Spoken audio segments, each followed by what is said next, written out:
CTS 두란노 성경교실 가족 여러분 안녕하세요. 안녕하세요. 오늘은 한 편의 영화로 시작하려고 하는데요. 수년 전에 개봉된 영화입니다. 고산자 대동여지도란 영화 혹시 보셨는지 모르겠습니다. 저는 명절 전후로 해서 우연찮게 보게 됐는데 저는 별 기대 없이 그렇게 보게 되어졌어요. 근데 보고 나서 정말 많은 것을 생각하게 되어졌어요. 여러분 일단 대동여지도는 아시죠? 네. 최고의 그 당시의 지도였습니다. 근데 영화를 보고 나서 제가 알게 됐어요. 지도는 곧 권력이라는 사실을 제가 이해하게 되어졌습니다.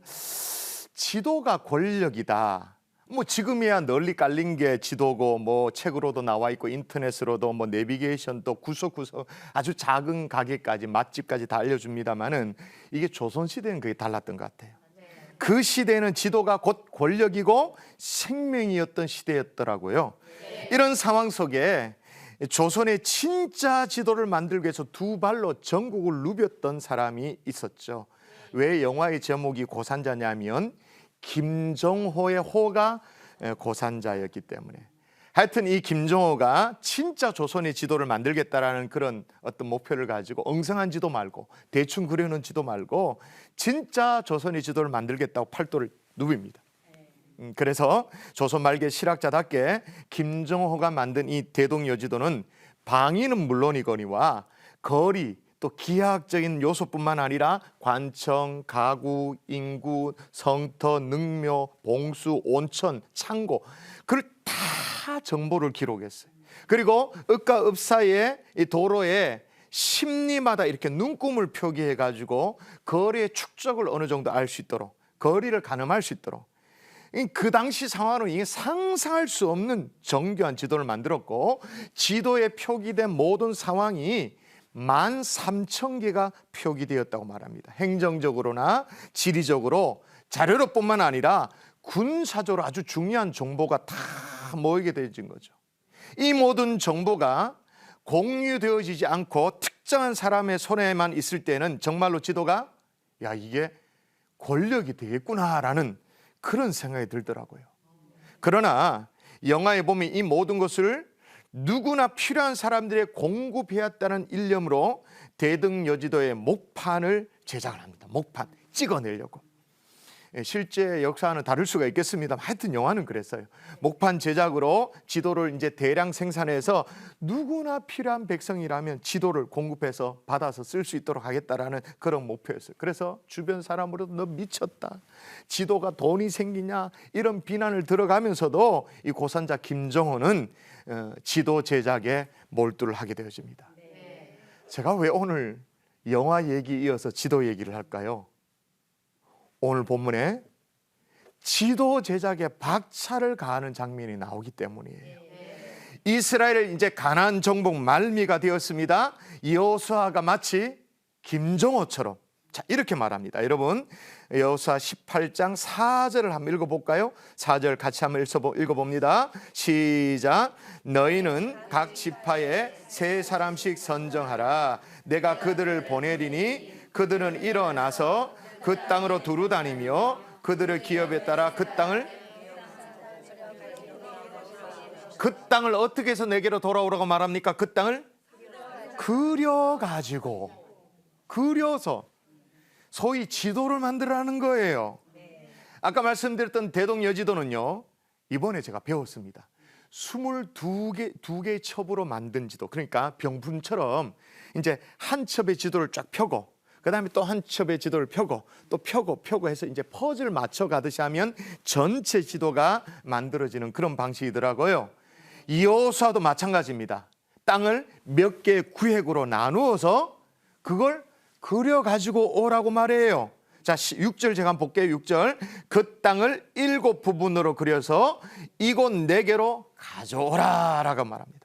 그리고 실제로 지도를 제작해서 가지고 오는데 어느 정도냐면 땅을 두루 살펴서 이제 7부분의 책이 될 정도로 자 9절에 보면 이렇게 나오죠. 그 사람들이 가서 그 땅으로 두루 다니며 성읍을 따라서 7부분으로 책에 그려서 책이 될 정도로 책에 그려서 실로 진영에 돌아와 여호수아에게로 나오니라고 말했습니다. 자, 왜 그랬을까요? 여호수아가 김정호도 아니고 지도쟁이도 아니고, 아니 전쟁도 다 끝난 판에, 아니 전쟁 중이라면 그게 뭐 전략적으로라도 필요해서 그걸 그려오려고 뭐 했을 수도 있겠습니다만은 다 끝난 마당에 지금 정복 전쟁이 거의 끝났거든요. 이제 땅 분배를 하는 상황인데 왜 새삼스럽게 그 땅을 그리라고 말했을까요? 왜 이런 일을 시켰을까요? 오늘 저와 함께 지도를 그리게 한 여호수아의 의도를 함께 살피면서 이 지도 제작 속에서 깃들여져 있는 하나님 은혜, 그게 또 있거든요. 그걸 함께 깨달아가는 복된 시간 될 수 있기를 바랍니다. 아멘. 첫 번째, 왜 그리도록 했는가? 따라 하십시다. 다시 바라보도록. 다시 뭐 하도록? 바라보도록. 지금 이스라엘의 가나안 정복 전쟁은요 거의 마무리 단계입니다. 웬만한 전쟁은 다 승리하고 다 끝나가요. 이제 땅 분배에 들어가는 그런 상황이었습니다. 요단 동편에는 므낫세 반지파, 르벤 지파, 이제 갓 지파를 위한 땅 분배가 이미 애시당초 끝났고, 그 다음에 요단 이제 서편에 왔습니다. 가나안 땅에 들어왔죠. 가나안 땅에 들어와서 유다 지파, 그리고 남은 므낫세 반 지파, 그리고 에브라임 지파까지 땅 분배가 맞춰진 상황입니다. 그러니까 12개 지파 가운데 5개 지파는 원하는 땅을 다 이미 차지를 했어요. 이제 남은 7개 지파가 남겨져 있었는데 베냐민, 시몬, 스불론, 이사갈, 납달리, 아셀, 그리고 단 지파. 근데 이 단 지파까지 7개 지파가 어떻게 했다고 말하냐면, 제가 3절 읽어드릴게요. 자, 18장 3절입니다. 여호수아가 이스라엘 자손에게 이르되 너희가 너희 조상의 하나님 여호와께서 너희에게 주신 땅을 점령하러 가기를 어느 때까지? 그렇죠. 보이시죠? 지체하겠느냐? 땅을 차지할 생각은 하지 않고 머뭇거리는 거예요. 아마 오랜 전쟁에 좀 지쳤겠죠. 그죠? 그래서 이제 머뭇거리고 있었던, 좀 쉬고 싶은 마음도 이해가 되어집니다.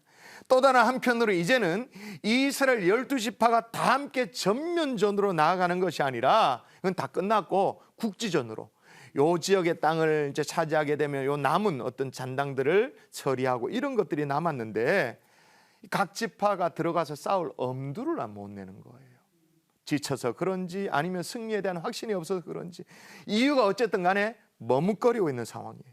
자, 어느 정도로 머뭇거리고 있냐면 1절을 다시 보면 이스라엘 자손의 온 회중이 실로에 모여서 거기에 회막을 세웠으며 그 땅 그들 앞에서 돌아와 정복되었더라라고만.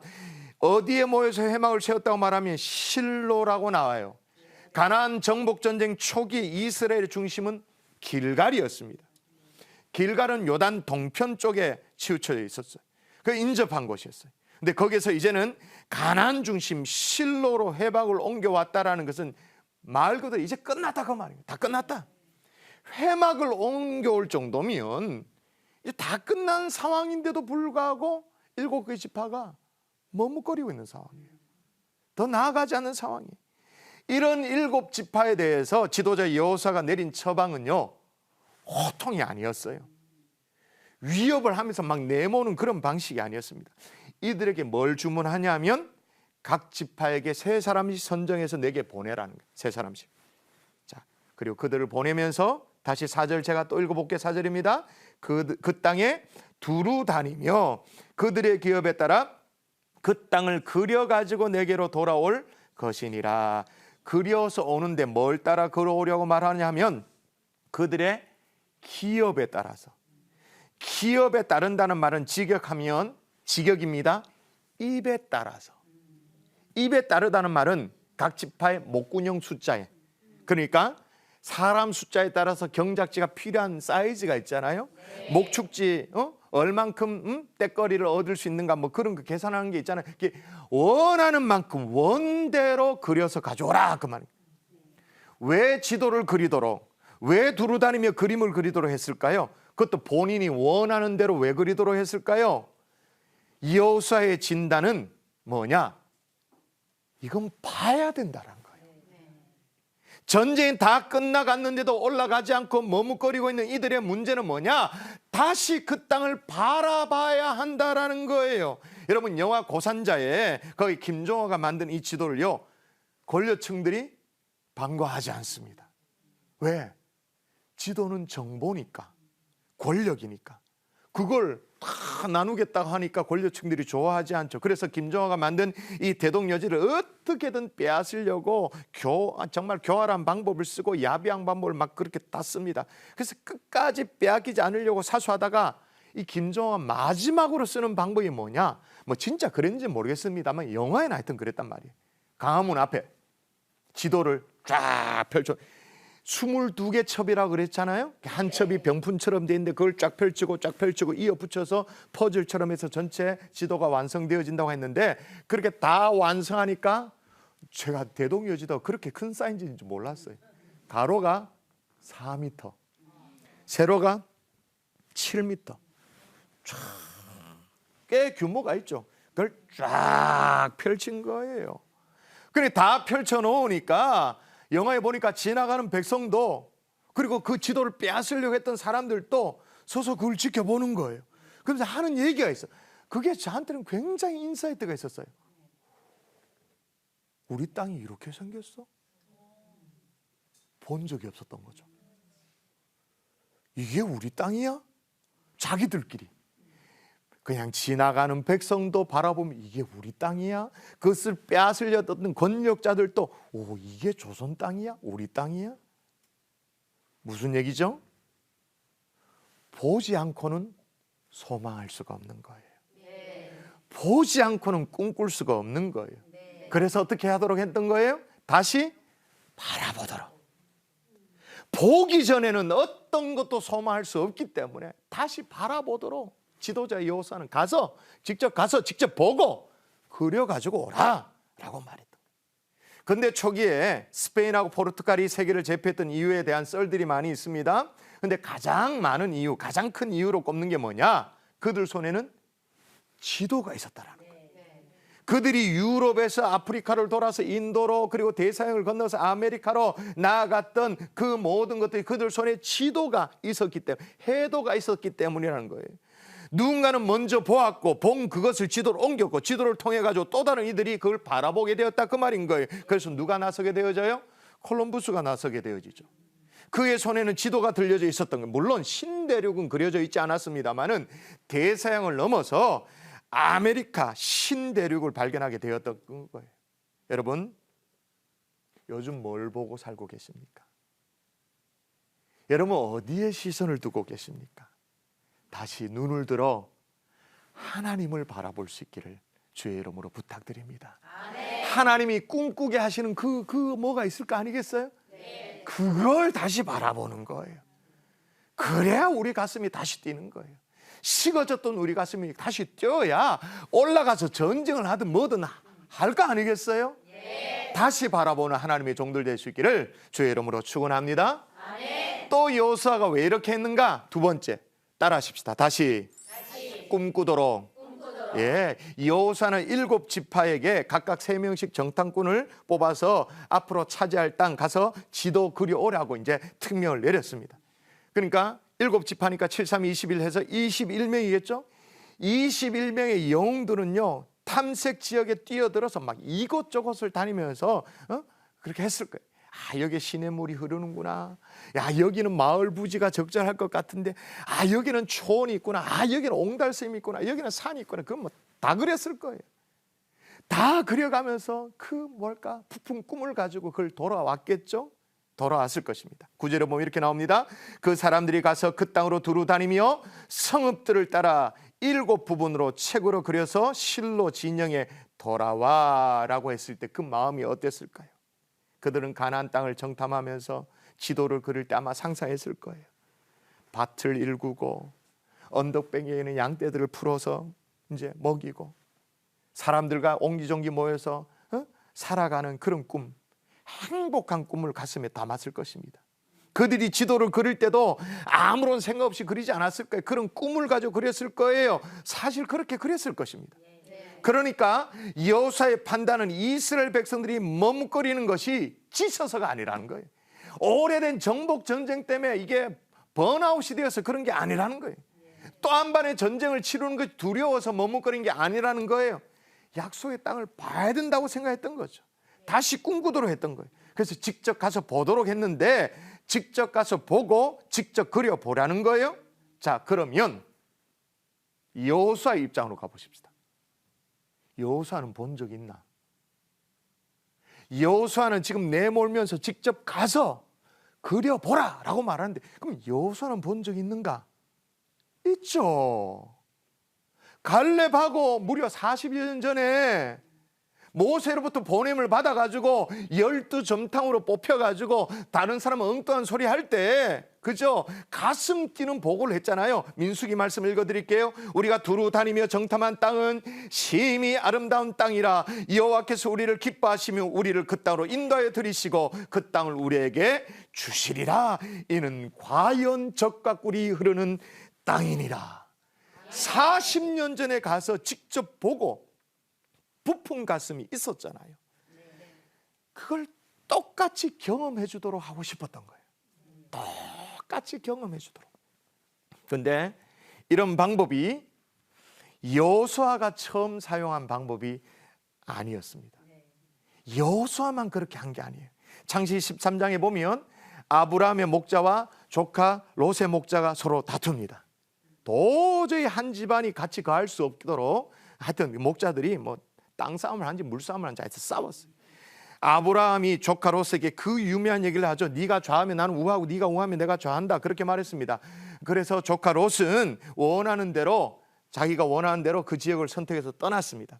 아브라함만 가나안 땅을 향해 나아갈 때, 그때 하나님이 아브라함에게 시키시는 일이 있어요. 뭘 시키시냐면 창세기 13장 17절에 보면 제가 읽어볼게요. 너는 일어나 그 땅을 종과 행으로 두루 다녀보라. 내가 그것을 내게 주리라. 하나님은 언제나 먼저 바라보게 하십니다. 보십시오. 너는 일어나 그 땅을 종과 행으로 두루 다녀보라. 하나님은 언제나 먼저 보게 하시죠. 하나님 우리에게 주시기 전에 먼저 꿈꾸게 하십니다. 그리고 나서 주십니다. 제가 여러분에게 뭐 더 시간이 없어서 자세히 말씀드릴 수 없습니다만은 하나님이 저에게도 꿈꾸게 하신 것이 있습니다. 저에게도 바라보게 하신 것이 있습니다. 그거 생각하면 다시 가슴이 뛰는 그것이 있습니다. 바라보고 꿈꾸게 했던 것들이 실제로 이루어지는 그런 은혜가 제 생애 가운데도 있었습니다. 독일의 문호 괴테가 그렇게 말해요. 중요한 것은 지금 우리가 어디에 있느냐보다 어디를 향하고 있느냐, 뭘 바라보고 있느냐, 그게 중요하다는 거예요. 뭘 바라보고 계십니까? 뭘 꿈꾸고 계십니까? 지금 우리는 어디에 지금 서 있느냐보다 어디를 바라보고 있느냐, 어디를 향하고 있느냐, 이게 더 중요하다는 사실을 꼭 깨달을 수 있기를 주의 이름으로 부탁드립니다. 아멘. 그걸 증명하는 3절에 나오잖아요. 여호수아가 기어코 다시 바라보게 하는, 다시 꿈꾸게 하는 이 땅이 어떤 땅이라고 말하냐 하면, 여러분 3절, 자 여러분의 목소리 한번 읽어볼까요? 자 여호수아 18장 3절 시작.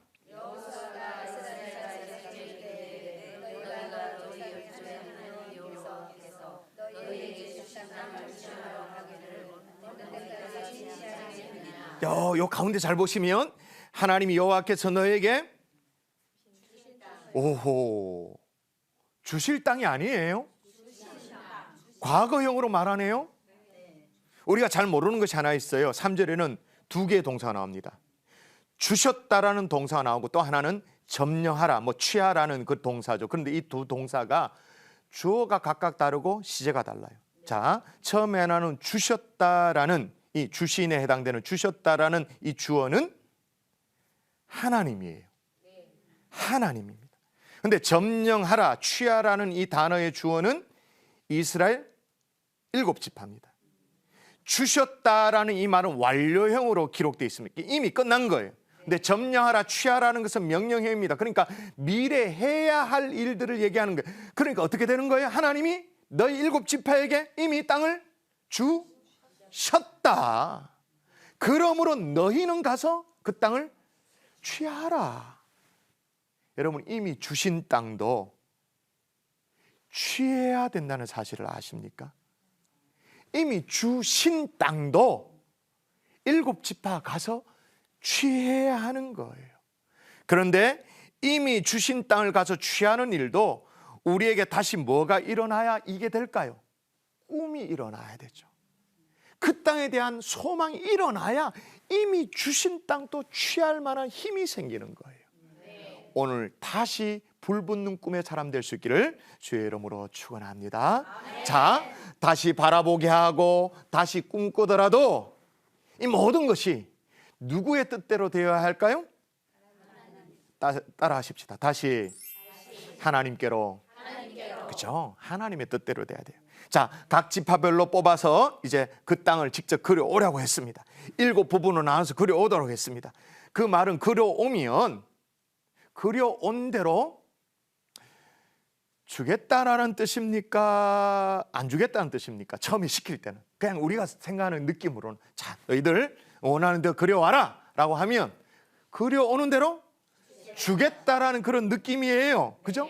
근데 여기까지 보면 괜찮아. 근데 그려온 지도를 보고는 자, 7 구획으로 나눴습니다. 자, 어떤 방식으로 주느냐 하면 이게 영 마음에 안 들어. 저도 사실은 마음에 안 들어. 10절 한번 볼까요? 10절 여호수아가 그들을 위하여 실로의 여호와 앞에서 제비를 뽑고 그가 거기서 이스라엘 자손의 분파대로 그 땅을 분배하였더라. 그린 대로 준 게 아니라 제비 뽑은 대로 준 거예요. 사실 여러분 21명이 그 땅에 대한 실사를 하면서 구획을 나눌 때 내심 바랬던 땅이지 있지 않겠어요?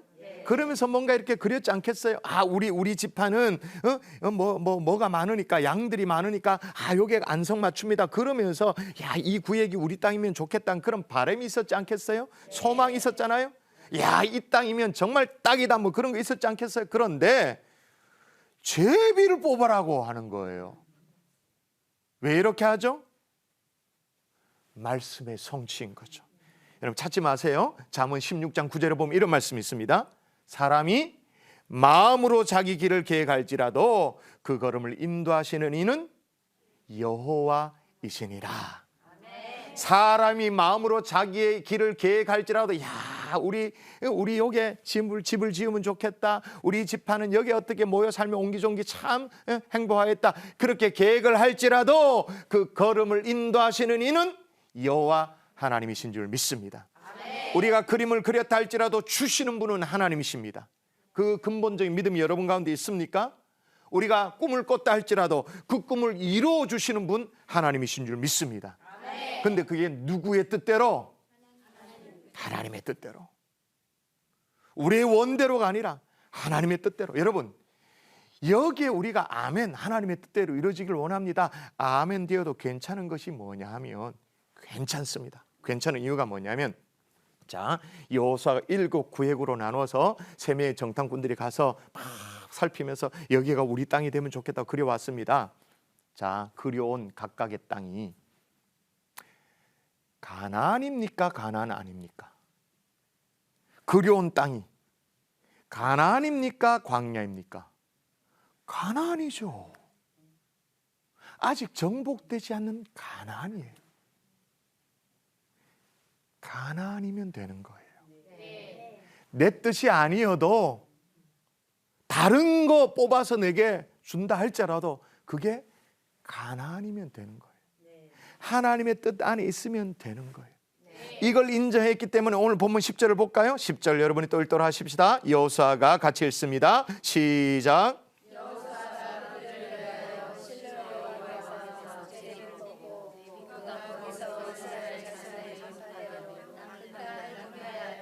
아멘. 하나님의 뜻대로 땅을 주시면 그게 어느 땅이든 가나안 땅일 것이라는 인정이 있었던 거예요. 그래서 어디에도 불만을 표시한 것이 없어요. 오히려 온 이스라엘 백성들이 뭘 인정하는지 보십시오. 이제 모든 땅 분배가 다 마쳤습니다. 심지어 지도자 여호수아를 위한 땅까지 싹 다 마쳤습니다. 모든 분배를 마치면서 뭐라고 고백하냐면 좀 넘어가면 여호수아 21장 43절 이렇게 나옵니다. 여호와께서 이스라엘 족속에게 맹세하사 주리라 하신 온 땅을 이와 같이 이스라엘에게 다 주셨으므로 또 여호수아 24장 44절에 보면 여호와께서 그들의 주위에 안식을 주셨으되 또 21장 45절에 보면 여호와께서 이스라엘 족속에 말씀하신 선한 말씀이 하나도 남음없이 다 응하였더라. 여러분 다시 바라보십시다. 그리고 다시 꿈꾸십시다. 다시 하나님의 뜻대로 나아가는 저와 여러분 될 수 있기를 주 예수 이름으로 축원합니다. 할렐루야.